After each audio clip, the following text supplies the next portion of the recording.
All right, welcome to Player Driven Live. We have a different type of episode today, but I'm really excited to be sharing with you what we're building at Player Driven, how it's growing. We're going to do the normal stuff with Colin a little later on in the episode today, but today I am first joined by our VP of Content for Design Desk, Lewis Ward. You've probably seen his content on our website, and if you haven't, you should check it out. It is really in-depth, great stuff about game design. Lewis, this is not your first live episode, but this is your first as kind of the VP of Content Design Desk. Right. So welcome to the live show. You want to give us a little rundown about who you are, why you're here, and what you want to do?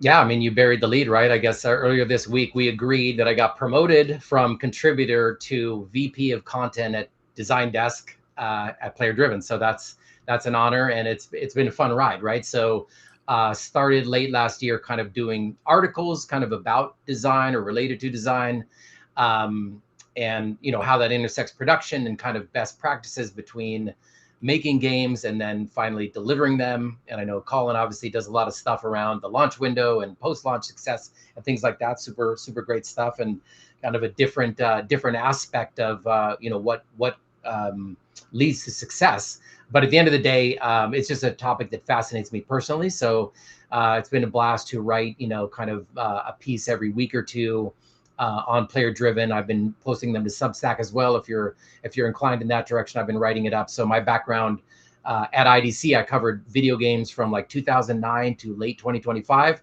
PC, console, mobile games. So that was mostly, I guess I would say, more around what Colin has done in terms of looking at the monetization, which companies are moving up, what's moving down, what games are going well, what hardware platforms moving in what direction. This, I guess, over time, my interest kind of graduated upstream, if you will, into kind of the more early stages, the design piece of it, the kind of kernels of ideas that became video games. To me, that's super interesting stuff. And then also relating it to how design works in the real world. So game design isn't in some kind of a vacuum.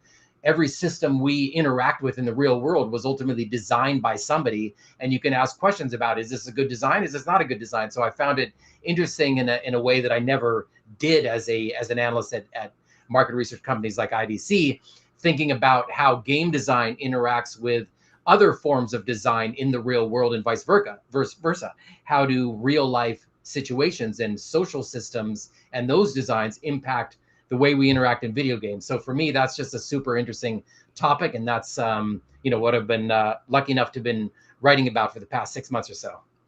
And that's what I love. I mean, I feel like that's always been the goal of Player Driven since we kind of started kind of working on this and building it out, is how do people find the skills that they have today and map it out to other things that they find their interest in? And there may have been a point in your world where you're like, I can't be a game designer. I don't know anything about game design. But then you start talking to people and you understand where their head is at. It's player psychology. How do you interact with that stuff? And I'm wondering, did you have those types of interests, for lack of better words, like that knowledge beforehand? Or as you've been learning more about it, have things been opening up doors in your mind like, oh, wow, I know that, or I don't know that?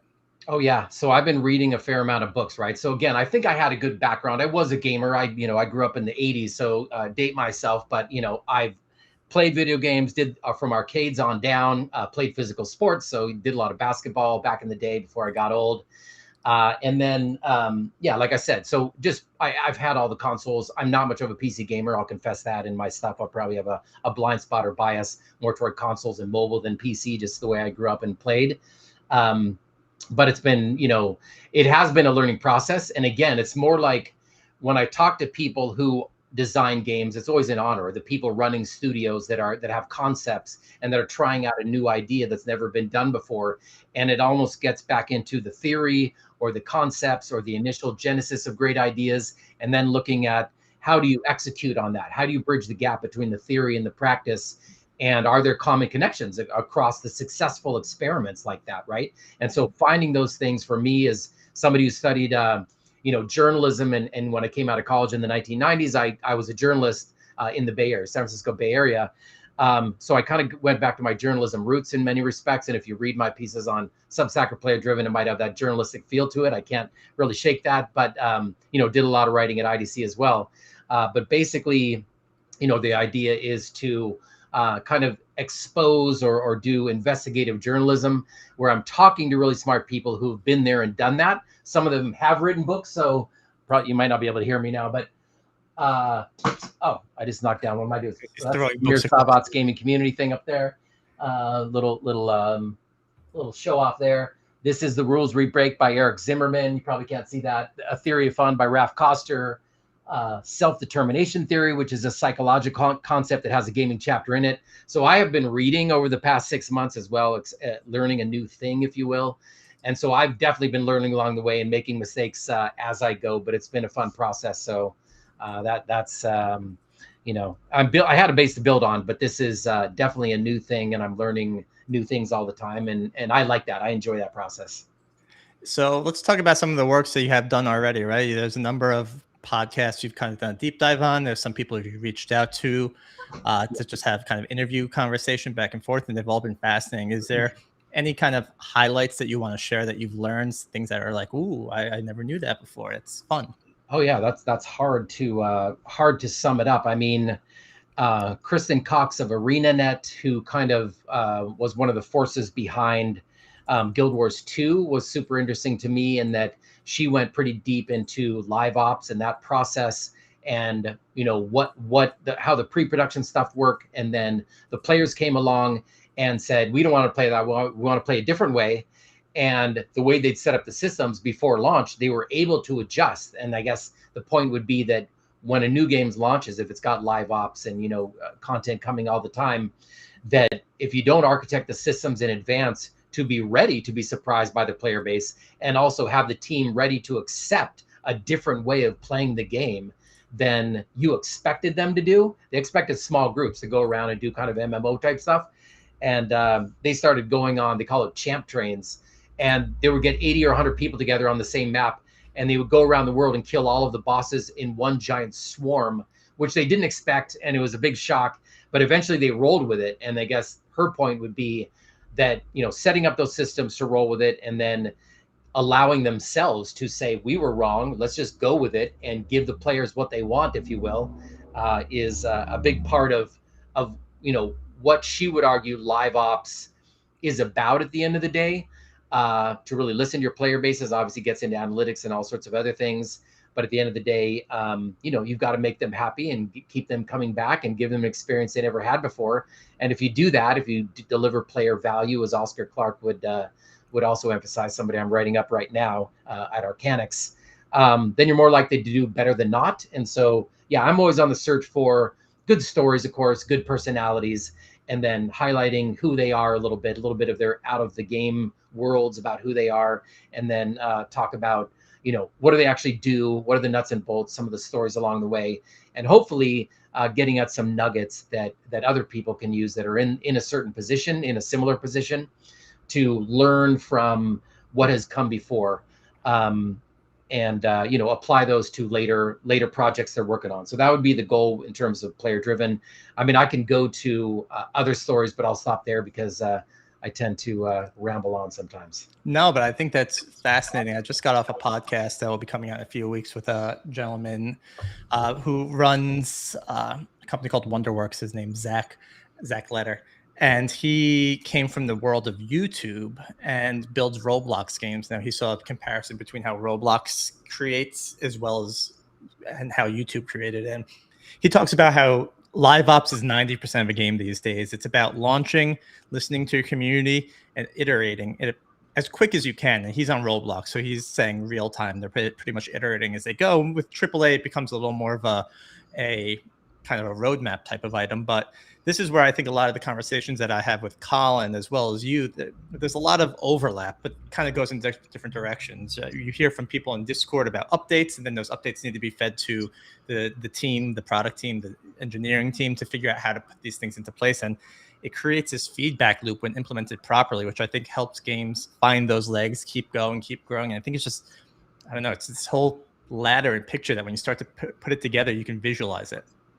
Yeah. So one of the things that we just had a discussion about this morning actually is, the way I think about the process, or how, the three of us relate, right? If I can say that you and I and Colin are kind of the big three content drivers here, is, I'm kind of upstream in the sense of the design phase of it. And if you lay out the process of, making a game, launching a game, supporting a game, I'm kind of upstream. My interests are on the design side of it, and yes, into production. Not that I don't care about launch games and supporting the community and whatnot, but my personal interest is around that design stuff and how those designs processes are somewhat similar to what happens in real life, in the real world, social environments that we're all in a real life scenario. To me, those connection points are super interesting personally. But yeah, then you go through pre-production into production, the ramp up to launch, where there's a whole marketing thing that needs to happen, building all those community assets that are, outside the game code per se. Then you launch, then you need to support it after the fact and maybe add new content. But even in a single player context where you launch and then you're kind of done, it's less social, but there's still social, right? There's still communities. I think we've had talked about Balatro. We haven't had that particular, was it Local Funk? We haven't had him on or whatever, but we've had several guests that have talked about that game and that breakthrough success of that kind of indie game. It's single player, but you are still interacting. I guess there's a mod for PCs where you can actually do it socially, but I'm not talking about that. But basically, even in a game concept, and I think Oscar Clarke mentions this, is that gaming is a verb, not a noun or something else, right? It's a doing thing. Even in the context of a single player game, you're still interacting with the designer or the design team or the production team, because you're in a real time, it may not be verbal, but you're in a conversation with what they made. And so they may not be answering in like you and I are having conversation, but you're still conversing and interacting and having a dialogue with the people that made that team. And then, of course, even outside the game, there's communities. So even if it's a single player game, a puzzle game, whatever it is, you could have a vibrant community around that game talking about the game, who may turn it into a competitive thing, even if it's not, right? Time trials and like old Nintendo games, whatever it is. So they will do that on their own without you. So I think there's a spectrum of how important the community is in the game. But I think that, one of the things I've seen is that you've got single player, you've got limited multiplayer, and then you've got super robust multiplayer, where the core of the game is about the interactions in the game of the players. So things like Call of Duty, yeah, they might have single player campaigns and whatnot, but like multiplayer is like one of the core things that brings people back to that franchise over and over. Obviously, Dota 2, we can go through all the esports games where this sort of Fortnite and so forth, where the social piece is absolutely central to where it is. And there can be a co-op side to it, and there can be a competitive side to it. And in that sort of environment, you can get into, the complexity of the social dynamics that happen in real life markets again, right? Like I told you, I'll probably drift back into this throughout our conversation, whether you like it or not, but the psychology, right there. Catalin Alexandru, one of the guys I know we kind of promoted in the lead up to this that we might talk about, describes himself as a behavioral game economist. And what that means is he's looking at the psychology of gamers that happens outside in the real world too. Your psychology doesn't change. You bring your psychological context into that game context. And then there's an economy. And what he means by economy is not just simply whether you buy stuff. It's not the monetization, although that's part of it. It's all of the math that underlies the entire game. From the first time you log into the core game loop through, yes, multiplayer, and maybe even, yes, transactions in an actual in-game market. All of those are part of a mathematical system that undergirds video games. And if you don't have good relationships purely on that math basis between the math that leads to the core loop and the larger loops like multiplayer matches or seasons, to the biggest loop of all, which is player progression systems that can take years to master, and you could go on for 10 years playing a game, as I have with Clash of Clans, sadly. Once you get to all these levels, there's still a relationship in the math. And if you get those wrong, his point would be that your game is much more likely to fail ultimately, because the math, the cohesiveness of that purely mathematical infrastructure that underlies all those beautiful ones and zeros and sounds you hear, if those aren't lined up in a proper way, the game project tends to fall apart. And so those sorts of insights too have been, of course, really interesting to me. That's something I wanted to get more information on, break down a little more, the idea of game monetization versus game economy, because I find that is fascinating. And we had this conversation the first day we met. You wanted to talk to the Call of Duty guy, which we're going to, and we'll talk more about that, right? But, Can you break that down in the easiest terms for me to understand? And I love that you use Tetris as an example, or tic-tac, right? Like, let's use a game that clearly has no economy in it, but what Right. is the player economy? Right. Well, again, Catalin Alexandru. So I'm not saying I've not designed my own game, although in the 1980s I did use Apple II Basic to write a game, but I mostly stole code from other games in Apple II and kludged it together. So technically I Yeah. have made a single game, but this is not, this is me spitting back to you what I hope are great insights from people much smarter than I am, much more experienced than I am. So Catalin would say, and he's out of Bucharest, Romania. He's got a consultancy, CA from there, super smart guy. It's gotten some traction on social media, his posts and whatnot. Super legit guy in terms of understanding this. He would argue, again, this goes back to behavioral economics. Anytime you are forced to make a choice in a video game, playing off two options against each other, you can think of that as an economic decision, right? We tend to think of economics as dealing with money only, something, an extrinsic thing that you could pick up and hand to somebody if you had to, a pile of money, a crypto coin, whatever the hell it is. He would argue that that economics is a branch of math, and there's math underlying our world right here, right now, right? Physics, if you fall off a cliff, you're going to fall. That is driven by physics. There's a math system underlying the way the universe works. Video games boil down a certain instance of that math that we all experience every day and we cannot control nor change. Video games can change. So the interesting thing there is we create artificial little versions, little instances of worlds that deliver certain views into certain genres, and they deliver certain types of experiences. And the genres, as we call them, are, you can look at them through a psychological lens. And we did talk to Yi at who was the Oh yeah, Nikki from Nikki, yeah, from Quantic Foundry. I got the name right. I didn't flub it this time. But basically, that is a psychological view of gamers. It is putting us viewing gamers as a unit of people, if you will, and breaking down their psychological interests. And you can line those up with genres. And people are attracted to certain genres because it speaks to them. Those certain genres are giving them certain experiences that maybe they're not getting in the real world, or maybe they are getting in the real world, but they still like it. So when they come home and they want to do something for fun, they're going into an area of experience where they're hopefully learning something. I think part of it in the Ralph Koster theory of fun would say that, you know, we all learn through games, right? When we first wake up in the morning or grow up as a kid, you know, we're out playing tag or whatever. When I was growing up, we didn't play video games. We were out there running around in the backyard playing football, whatever. You know, that is a learning experience, and every animal does it. This isn't limited to human beings. Every animal plays. All the kids, you can see it in all these nature videos if you watch them. But you learn the physics of the world through play. You learn social interaction through play. And my point to kind of land this plane finally is that, you know, different genres are delivering you a different slice of reality or a possible reality, and you can inhabit that artificial universe. And it has it's bounded in certain ways, but it can go deep in very certain aspects of, again, you might learn, and the SDT guys would say, relatedness. The social relatedness can be a big part of a game. You can learn autonomy. So you want choice in your world. Some games give you a lot of choice to do that sort of a thing.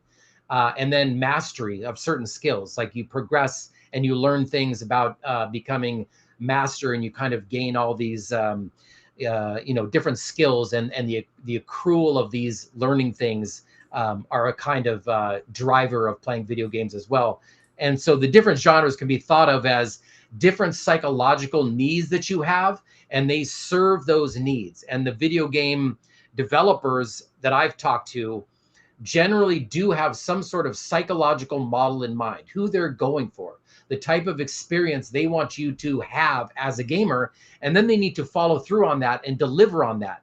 And so I would say the psychological part of all this to me has been something I didn't know a lot about. I kind of dismissed it. I think that in a lot of the discussions with the subject matter experts that I've been talking to, too many game developers and designers skip the psychology piece. They just they learn coding in college and they get these things. And maybe there was one day or a week-long class where they did psychology, but then they went right back into coding and they thought it was a dumb thing that they didn't need to bother with. And what I found and what I find increasingly interesting, and I could be wrong on this, but right now my current bias is that there's the psychology of it is super important, and you need to take your psychological model, your vision of what the game is, and translate it into ones and zeros into code.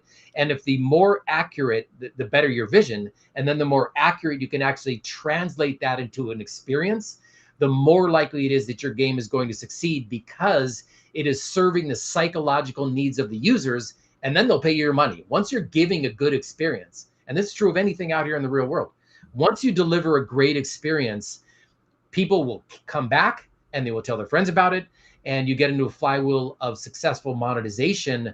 But it's driven first by, at the individual level, meeting the needs of the gamer in a way that's new and exciting and interesting.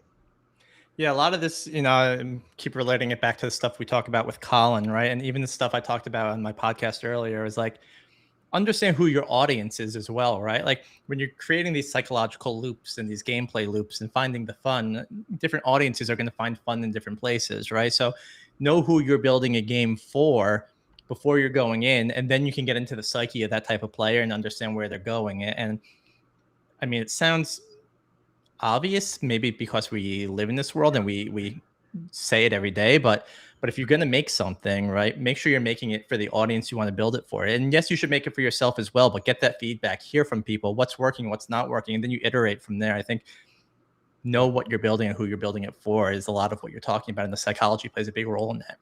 Yeah, I think you said some interesting things there. I guess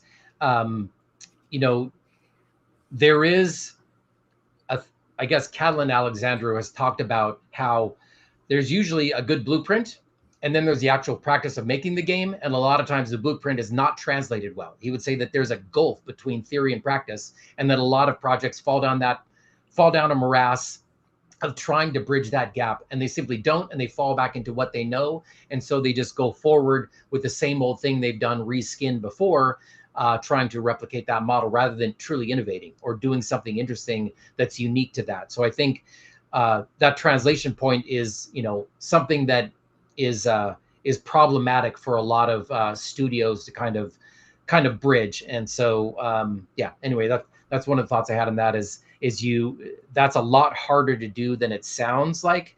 And if you don't do it right,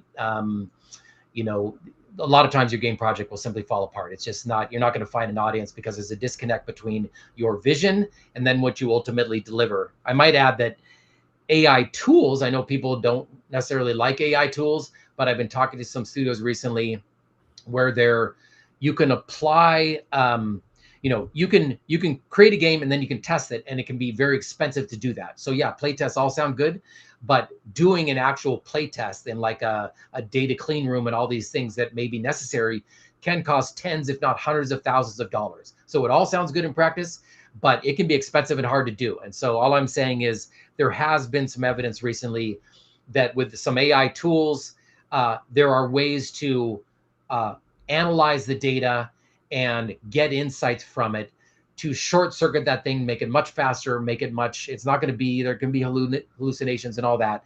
But I think that there is a way for smaller teams to perhaps iterate, like you said, in a way that's relatively, time and monetary efficient to do it. I'm curious because I know I have, but based on the learnings that you've picked up so far, have you tried to implement any of those into your day-to-day life?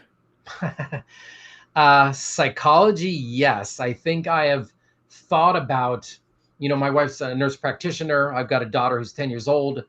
I have thought about when there's a problem at work for my wife or a problem with my daughter, whatever it may be, I have found myself trying to think about, what's a psychological need that their opponent in the real world is probably trying to do, and then to think about how you should counter that psychologically to meet those people where they are, to meet their unspecified needs. Some people can't state what they actually want. They might play a game, and there's certain things in genres that will maybe they will learn that they're getting something from it. Otherwise, they're kind of nuts to play over and over a game that you're not getting anything from, although some people do. But I think that there's the psychological part of What makes people tick goes outside of games, right? The psychological bridge between video games and ourselves in real world. That book up there, this fat STT book, is there's only one chapter on games. The rest of it is about how schoolwork relates to STT, how things that you do at work relates to the self-determination theory.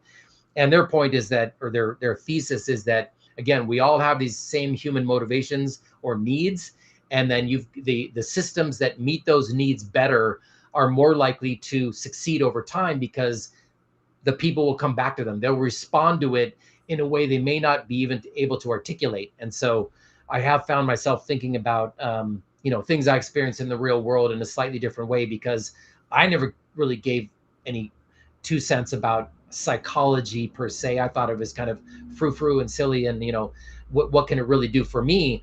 But I found that this book is pretty eye-opening, because it does feel right to me. It does feel like there's a logic to it, and there is a lot of studies now that have backed up, peer-reviewed huge N values all over the world that suggest that these psychological needs of humans are real. And so it's been interesting for me to, have conversations and give people feedback through that lens slightly. I guess I would say that's how it's impacted me.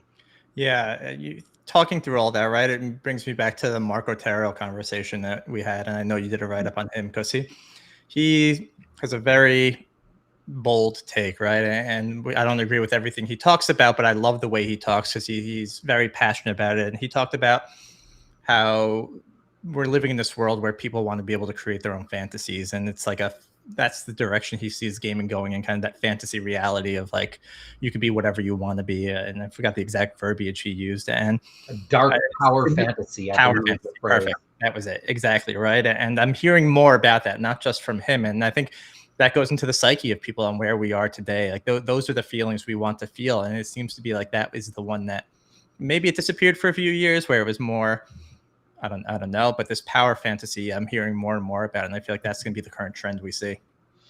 Yeah, I mean, following trends isn't always necessarily the best thing to do, and I guess we can look at Sony on live service or whatever you want to call it for reasons why chasing trends is never a great idea.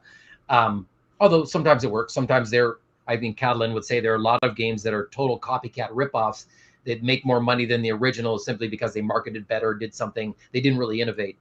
But yeah, now I lost my train of thought. What was your question again?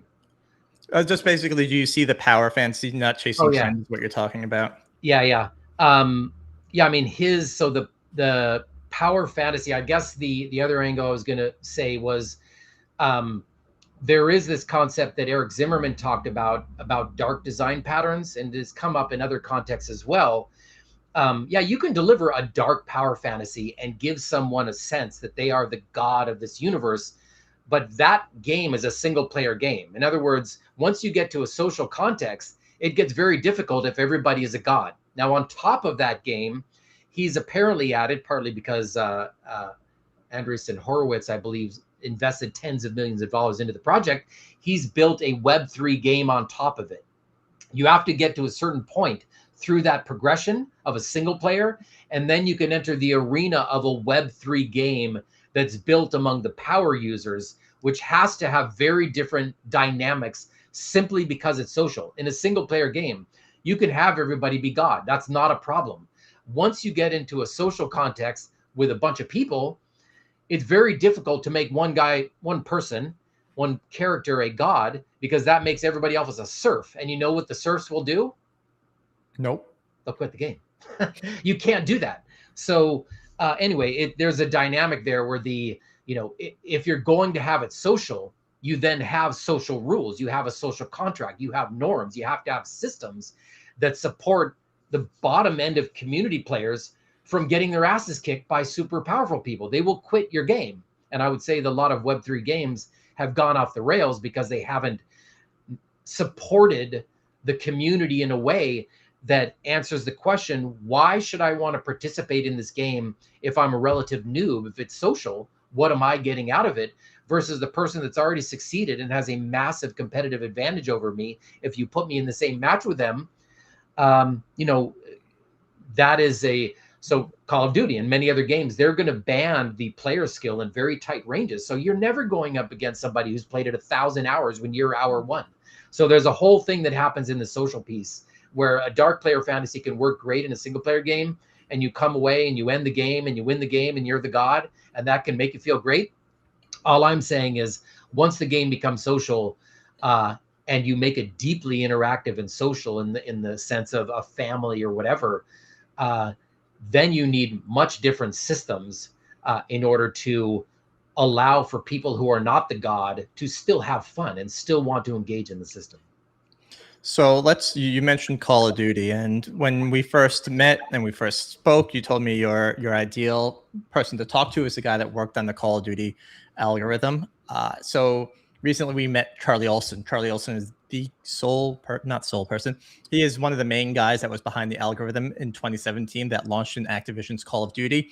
Their matchmaking, which was skills-based matchmaking, became probably the go-to standard for matchmaking at the time. It made the competition tough in Call of Duty. It made it sweaty, which people loved.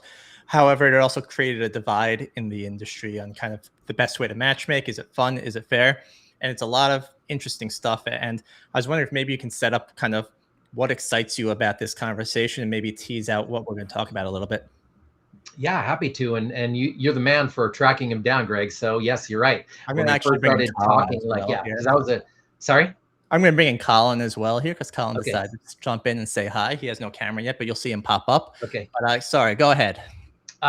So yeah, I mean, what's interesting to me in that now, right? I actually had a different vision 2 years ago when we first discussed this. Was it really 2 years ago? But yeah, to me, there's the moment-to-moment experience of playing a game, which every single game has. Our real life have a moment-to-moment experience. We're doing it now. Then there is this kind of meta layer, which I would talk about things like matchmaking or a seasonal system. So those are generally 2 months long in Call of Duty, and you basically, hey Colin, hey, I'll just keep going. Yeah. You've got it. There's got this larger cycle in the game where you play maybe dozens of matches over the course of 2 months, and you're going to advance or not advance relative to other players in your similar position, right? There's like 1 to 50 ranks in Call of Duty, and then you can get prestige and you start the whole super long XP cycle over again. But I would say that, the season is kind of a medium-term loop, which is giving you feedback about the game. I talked about the 3 SDT kind of aspects before, and we could talk about which of those psychological needs it's feeding while you play that game, et cetera, et cetera. But at the end of the day, you've got this medium-term feedback of a season, which says, did I do better than my friends? Did I fall backwards? Did I not do it? Where was I strong? Where was I weak? And you can learn from that and then apply it to the next season, and then you keep going. And so the longest term loop is the overall progression system. And people could play Call of Duty for months and sometimes years. I pretty much stopped playing in the late 2010s. So a lot of this is simply looking online rather than my own experience over the past 5 years. But there is that meta progression system that exists across basically every single instance where you can keep playing that game, the multiplayer stuff, for years. And you can keep rising up through the the prestige ranks if you really want to go crazy on it. And people do. And there is ranked play, which is 4x4. And then you can get to Call of Duty League. If you're really awesome, you can get to Call of Duty League, the top players in the world, and go make, hopefully real life money, make a real living. Having played so much, you can actually make potentially hundreds of thousands of dollars a year if you're a really good CDL ranked player. So anyway, my point is that Charlie Olson and the matchmaking system are in that middle ground, right? It's not the moment to moment loop. He didn't design the way you roll, the way you shoot, what happens, the distance that a grenade explodes, whatever it is. He's in that mid-tier matchmaking phase where you have to think about skill. If we're treating it like a marketplace, what Charlie Olson and other skill-based matchmaking do, and there's a couple of white papers that Activision Publishing put out on this, and that's kind of the basis of our discussion, is that they're managing skill like a scarce resource that you would in a real life market. Instead of money, what they're managing is player skill. And in order to have exciting matches, you've got 6x6 matches in team deathmatch or 4x4 in ranked play. They add up the skill, and then they match that with another team with a similar skill level, with the concept that if you match that number as closely as possible, the outcome will be less certain. They will have more fun. They will engage with the system more, and ultimately they'll make more money for Activision because they love the experience, right? And so that is the loop that he's involved in, not the long-term loop, not the immediate thing. He's in that midterm piece that is connected to both the beginning of the game, the moment-to-moment experience, and then the long-term progression, which is driven by somebody else. So that's the concept I now see, the matchmaking, the skill-based matchmaking piece that he was instrumental in building out, kind of in that context. And to me, to think about it in terms of a market where Activision is the regulator of this market, and they're managing the skill in there in order to produce exciting or close win-losses, to me, that has legs in the real world, and to think about it in that context. So I'll stop there. No, that's super cool, and I'm excited to go more into the conversation. I think it's fascinating, especially the flaws he's pointed out with the matchmaking itself and how he's trying to repair that. I think there's something to be said about taking a look at the work that you've created, what's working and what's not working, and trying to go iterate based on that. Yeah, it should be cool. So I'm looking forward to the conversation. Yeah, it's Invocation Games. He left Activision several years ago, and now he's got his own. I'm not sure how many people are working with him. We're still have this in the planning stage, but basically there's a small team apparently, and they help studios with their matchmaking systems. And he took a lot of learnings from Call of Duty and is using that as a means to help them suss out where they're strong and where they're weak in their matchmaking systems. Awesome. And with that, Colin, hello. Colin is joining us from Summer Games Fest and is very choppy, but he's there. Yeah, I was trying to fix my internet before I jumped on, and I might have to go offline to tinker with it for another minute. Was it max headroom? Do you know what max headroom is? Are you both too old to know what that, or too young to know what that is? I'm too young. There was a video in like the 1980s or 1990s, I think it was MTV, where he would shutter exactly like that. There we go. Let me try to fix it real quick, Greg. Somebody jump off and jump back on. And see if Good luck. Chopping this off. Yeah. Apologies on my end. Yeah. So, Lewis, with all that being said, I love the design desk stuff that you've been putting out there. If there's anything someone takes away from it, like what would you want a reader to kind of walk away with knowledge, understanding when they're done reading? So I'm kind of interested in the storytelling side of it, like I said. So hopefully it is simply a good read, if nothing else. But buried in there, I think, are some insights that have legs in many contexts, right? So if you're a designer who's stuck at a certain stage of development, or you've got questions about it, including the psychological side, I'm not good on code. There's nothing in here that's going to tell you should be using Unity over Unreal or whatever it is. It's not about tool choices at all. I'm really focused on the process of translating designs and theories that you might learn in school and so forth, and then turning that into a finished game that's ready for launch, and some of the best practices that are hopefully carried across by people who have done it. And so I've been kind of double clicking and trying to line up interviews to kind of go from, pre-production and pure theory and the genesis of good ideas into the early prototyping stages, and looking at, Stone Lebrande, who's at Riot Games from GDC. I attended his workshop at GDC, basically an all-day workshop, and I wrote about this on Player Driven and Substack, where you're doing game design in the physical world, right? We did a version of Doom. We riffed on Doom and recreated like these lanes, and you were going up against baddies. But the whole point was that you designed it with dice and paper and scissors and a simple board, and you're going for a feeling. The interesting thing for me, again, going back to the psychological piece of it, is there's something called the MDA framework, which is taught in many colleges.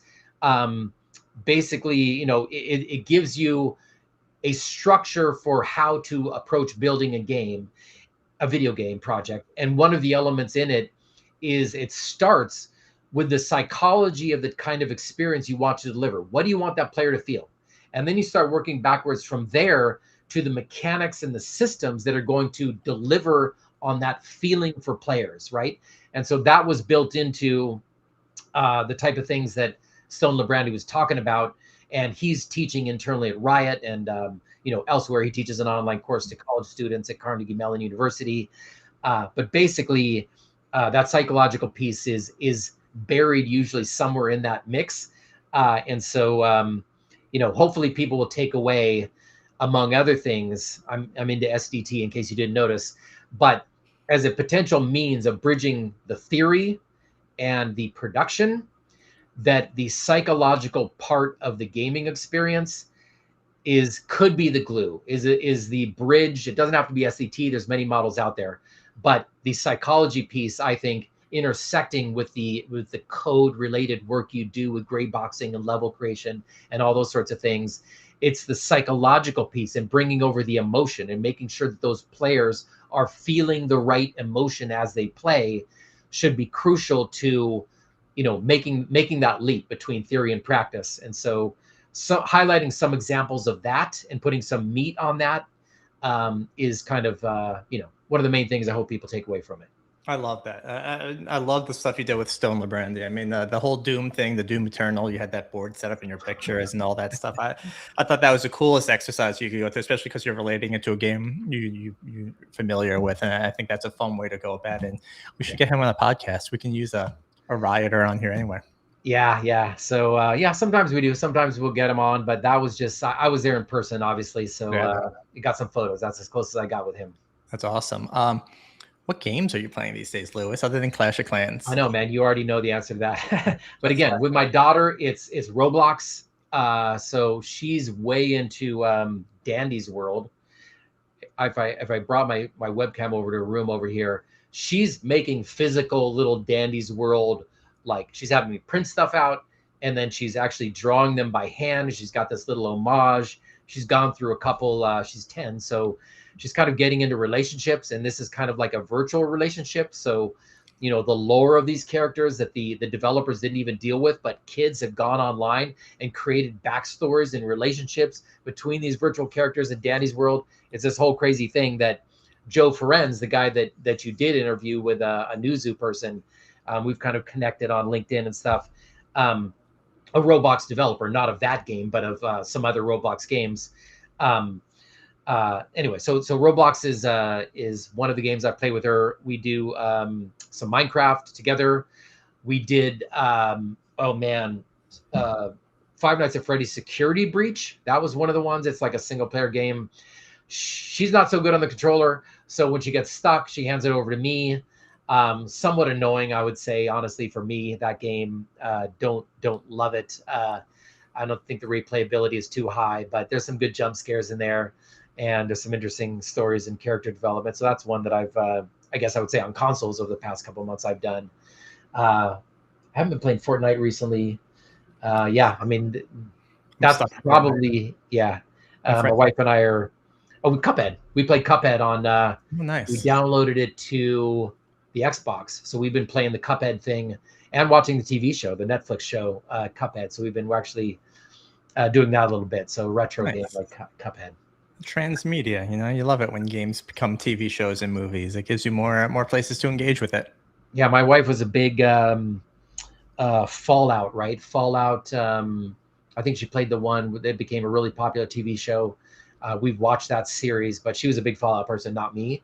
But she was, as we went through that video experience, Mandalorian would be another example, something in the Star Wars universe. But as we went through the Fallout one, she was pointing, the bottle caps, this creature, that's in the game, So they did a pretty good job. And so it's difficult to make a movie because it's so linear. It's a single player experience, if you will, whereas games really need that interaction and I think benefit from the social side of it. And that makes them fundamentally different from a linear book or movie experience.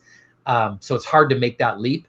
But yeah, I mean, Nintendo and a bunch of other companies have done a really good job connecting those dots. Awesome. I don't know if I have much more. Anything else you want to bring up, talk about? Anything on your mind? I'm waiting to see if Colin's coming back. We may just write him off for today.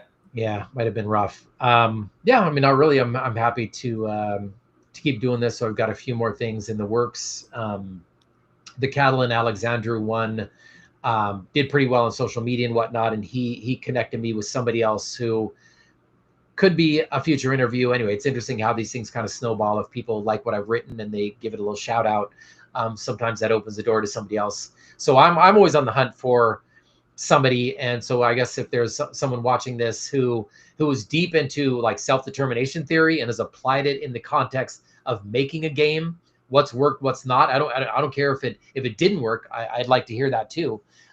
So anybody who wants to who's really made this stuff, could be single player, could be a popular game, whatever it is, please reach out on Design Desk, and maybe you too can be on the podcast or written up. There we go. And again, I want to bring it back to kind of what we're building at Player Driven. I think it's all starting to come together here. So we all do this kind of work on the day-to-day basis. It could be live ops, community support, the stuff that keeps the game alive after the launch. And most of the time, people are doing this alone. This information isn't shared. It's a studio, one team, figuring out as you go. And I think even just through the conversation we're talking about, Lewis, today, we can kind of see that there's room where you can kind of learn from other people what they're doing. It doesn't even have to be in the exact discipline that you're in. These skills translate across different roles, and it can help you understand, hey, where do I go now that I'm an expert at this? Or I'm struggling here, but I love this. And even like, again, we talked about this a lot, the idea that player psychology is so high up there. And I love it because I have a lot of friends that are psychologists, and they're like, oh, I can't get into the gaming world. I don't know anything about games. And like, people in the gaming world know about games. They don't know about psychology. And there's such a need for that in the industry. And I think if you put the investment in trying to say, hey, how does player psychology work? It puts you on a much better chance of survival in a world where games come out every few seconds. Yeah, I mean, I think I would say to that it doesn't matter what hobby you love. You could be a book reader. You could play a physical sport. I played a lot of basketball. Like I said, that psychology is still there because it's fundamental to what drives humans to want to get up in the morning and do stuff. There's something we want by doing that. And the systems that give us what we want, we're going to probably go back and do that again because we're getting a psychological enjoyment. There is a chemical reaction that happens in your brain when you succeed at something or you fail and learn something, and then you go back and you try again and you get better at it. So anyway, I think that that sort of psychological element that you talked about goes beyond games, like I said. But yeah, I think it's an underappreciated aspect right now of what helps successful games get over the hump versus less successful games. And I could be wrong on this thesis, but my operating thesis is when you're moving from design or early prototyping into actual production to post-launch, that there should be some meta understanding that doesn't get lost in that translation around what is the psychological need that we're trying to serve through this system, even a dark player fantasy, whatever it is you're trying to do. Are you hitting the emotions that you want? So when you're playtesting, you may be doing a million different things, but is the genre matching the feelings you intended to deliver in that genre? Or are you subverting it in some interesting way? Whatever it is, every game project will be different. But those are the sorts of things that hopefully are that I'm contributing to Player Driven in a larger context, just because it's personally interesting to me, and it's been fun to write these things. Yeah, I think trying to figure out from my own perspective, how do we put this content out there that resonates with the audience? Because I think all the content does, right? But it's just how do you take these large theories and put it in a 30-second, 60-second, 5-minute video or podcast or article where it gets people to understand it. And I think what I've learned through the psychology is the idea of dopamine, right? And Monopoly Go is a great example of that. Like, if you think about all of your senses, you could get a dopamine hit from any one of those senses. It could be visually, it could be audibly, it could be touch, right? And what can you control in the game, and how can you get those players to engage with it? And I think Monopoly Go, right? It may not even really be a game. It's almost like it's a dopamine hit thing, right? Everything's going off. It's making the right sounds. It's making the nice visuals, right? Like that type of psychology, getting it into the game, I think is just something fascinating and learn a little more about. Here we have Colin with take two. Am I better? No, you sound okay. I sound okay? You sound fine, yeah. We can roll with it. I like that Hawaiian shirt. Nice Hawaiian shirt there. Yeah, man. Oh, you're Sony blue today. Well, I mean, it's for the festive state of play that just happened, right? That's kind of my goal. So yeah, no, thank you guys so much. Good stuff. Good stuff. How are you guys doing? How are you doing, Lewis? Good to see you. Yeah, it's been. I guess we haven't seen each other since GDC, but I've been watching from afar some of your stuff with Greg, and yeah, doing well. So we're kind of in your absence today. I kind of stepped in to talk about some of the things I'm working on.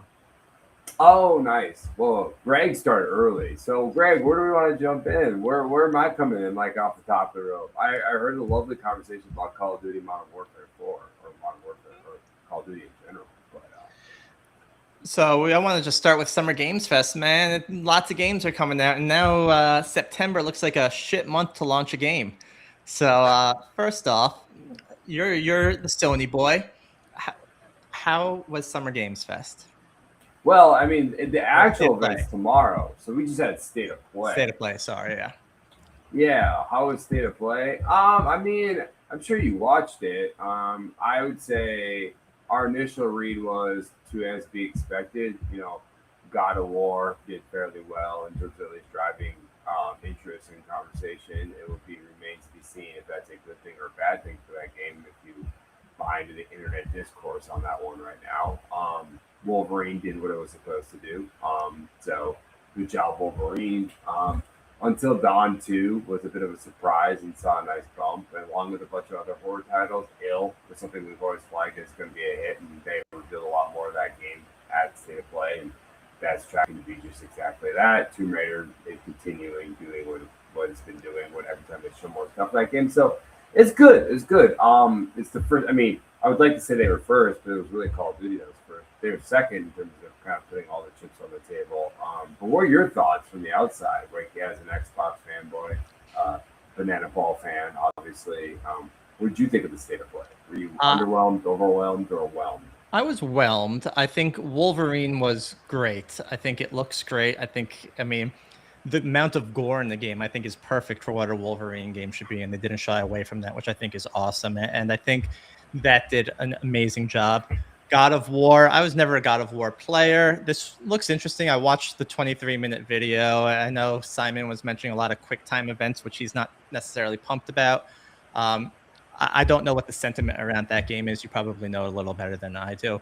And, you know, we could go into the other games, but I think the timing thing is all interesting, right? Call of Duty probably knew something was coming up. So Microsoft was probably like, oh, shit, we need to do this right now. And I think they timed it perfectly. And now there's going to be this whole what happens now. We see Fable is delayed. September is going to be a full month. I don't know. It's going to be a tough wallets. Well, let's go talk about my favorite thing first. My favorite thing I would say to play was Wolverine. I went on the website literally afterwards to see if I could pre-order it with the collector's edition statue. I'm so in on that game. It checked every box I wanted to see checked, right? Was Wolverine going to be ultra violent? Sure was. Was it going to be open world? Apparently not, which I'm okay with. We're getting more of a God of War experience, or Last of Us, or I want to put like Sony narrative games as opposed to being an open world Spider-Man game, which wouldn't have not worked with Wolverine. Like I was like, is he going to summon his motorcycle? And where are we driving around to?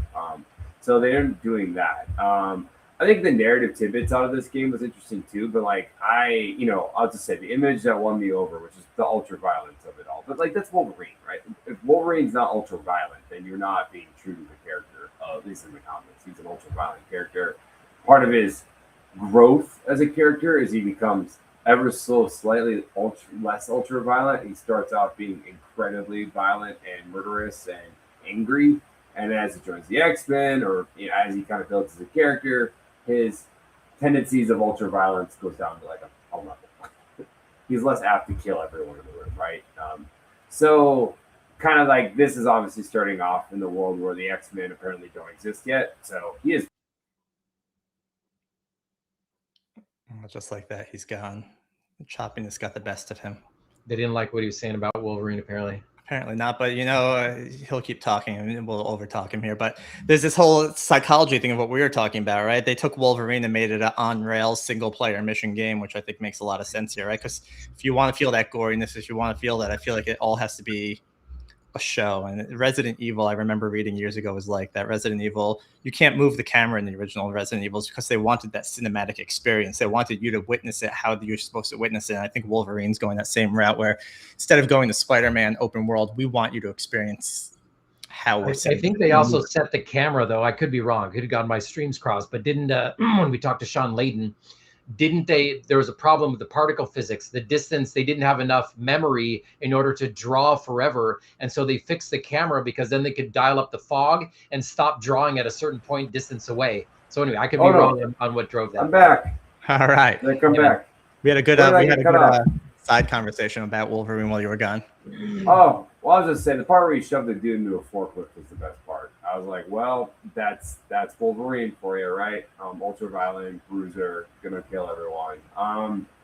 And genuine to the character, and I think it hit expectations of what players are looking for out of a Wolverine game. They kind of checked all the boxes, and they teased Sabretooth at the end, which is the open question. Like, where's Sabretooth? His arch rival, and you get him at the end also murdering a bunch of people. You're like, okay, great. You're getting everything we're expecting out of a Wolverine game, right? Like, and so it looks like Insomniac is delivering the goods, and that's kind of the winner for me out of that event. It just gave everyone exactly what they wanted out of a Wolverine game. Jumping to the God of War bit, I don't know if the players were expecting Goddess of War, and I think that's the online discourse. Now, whether you take that as the actual endpoint of that remains to be seen. Like, I'm kind of in the middle on it. Like, I could see it being a backlash. I could also see it being a nothing burger. My question on that game really boils down to expectations. If you guys can hear me, is this game supposed to sell 20 million units, or is this supposed to sell 10 million units? And both are successful by most game companies' measures, but like Ragnarok and God of War sold 20 million units. So is this a 20 million unit mover, or is this supposed to be like a Assassin's Creed Mirage, like in between game, where its goals are much less, and thus it's only supposed to move like half the amount of units? And I'll know more about it next week in terms of the update. My gut tells me it's a lesser God of War, but maybe that's always been intended to kind of have an in-between story to kind of fill the blanks before Kratos gets back into the fray.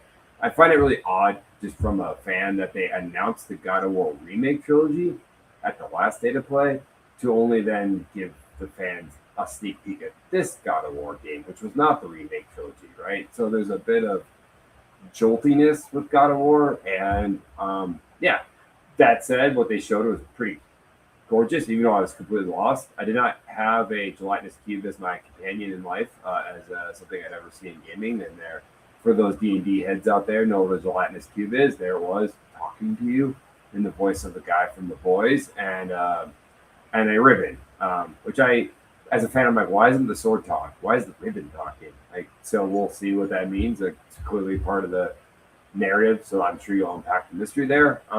And what world is this in? They didn't explain that at all.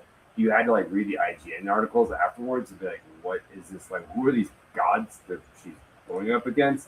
And they're all apparently versions of God of War from different like mythologies, like Egyptian and something from Asia, right? I was like, oh, okay, cool. The demon dude. So looks cool, looks pretty, right? Looks like the combat is the combat you expect from God of War, but will people get behind it the same way as a Kratos game? I don't think history's kind to changing your protagonist out of a mainline series like that. But like, again, it's all about expectations. Are they trying to sell 20 million units, or are they trying to sell 10 million units? I think, to me, it's like a floor is 10 million. Like, I just think it sells 10 million. But is the expectation to do double that? I don't know. That's a Sony question, right? When you got a sidekick as a cube, man, the sky is the limit. Yeah.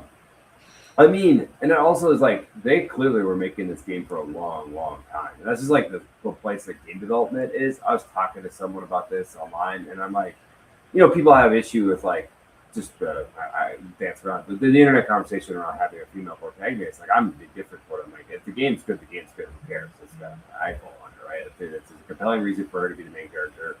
I'm sure they'll explain it in more detail as the kind of game gets close to launch. But like, that said, a lot of games are greenlit in a different time. It's like just kind of the distance of when the game is decided to be made versus when it actually comes out. And we're like at 5, 6, 7 years for most AAA games. So if you use that math, you're basically going, oh, this game was greenlit probably in like 18, 19. not a bad thing. It's just like it is what it is, and where we're at in gaming right now, right? To when it actually comes out, which is going to probably come out next year, I presume in 27. I saw Jason from Bloomberg kind of thinking that it's not going to be a multi-year saga for this game to come out. It's much closer than people expect. So if that's true, then I expect this to probably come out September this year. All right. So let's change to a different game here. What I assume is Amir, who's sitting behind Lewis as his plushie. Let's talk about Amir's there. Oh my god! No. Let's talk about Bancho, the chef, the Dave the Diver spin-off. Oh, that guy. Yeah, I think that's gonna be a little indie sleeper, and I don't know if you can count it as a sleeper as following up Dave the Diver, but I think it's an interesting way to take the franchise and a fun way to look at a sequel.